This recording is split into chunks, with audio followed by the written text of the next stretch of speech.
এই সপ্তাহে যে হিন্দি সিনেমা রিলিজ হয়েছে তা হলো দে দে ফেয়ার দে টু।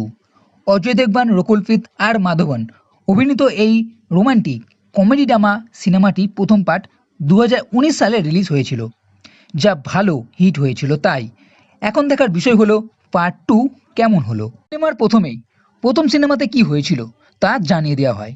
তাই এই সিনেমা যারা প্রথম দেখবে তাদের খুব একটা অসুবিধা হবে না।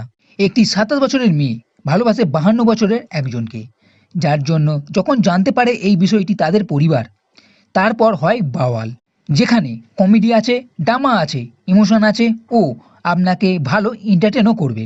প্রথম সিনেমাতে অজয় দেবগনের পরিবার মানে আশিসের পরিবার জানার পর কি হয়েছিল সেটা দেখার পর এই পার্ট টুতে রকুলপ্রীত মানে আয়েশার পরিবারকে জানানোর পালা।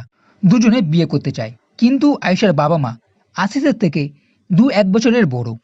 এইবার বিষয়টি কিভাবে জানাবে আয়েশা তার পরিবারকে, আর জানার পর কি বাওয়াল হবে, মেনে নেবে নাকি ছাড়াছাড়ি, আগে কি হবে, তার জন্য দেখতে হবে এই সিনেমার ফার্স্ট হাফ খুবই মজাদার।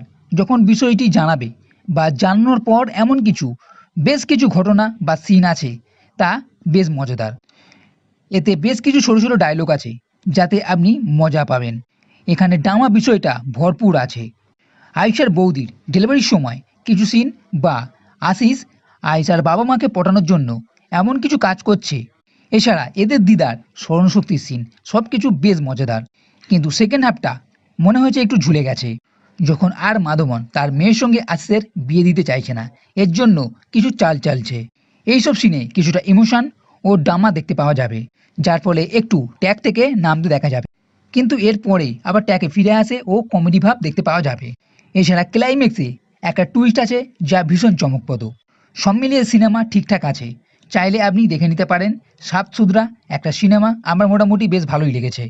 তো লাইক করো, কমেন্ট করো, শেয়ার করো, আর এই চ্যানেলটি সাবস্ক্রাইব করতে কখনোই ভুলবে না। এই ভিডিও দেখার জন্য ধন্যবাদ।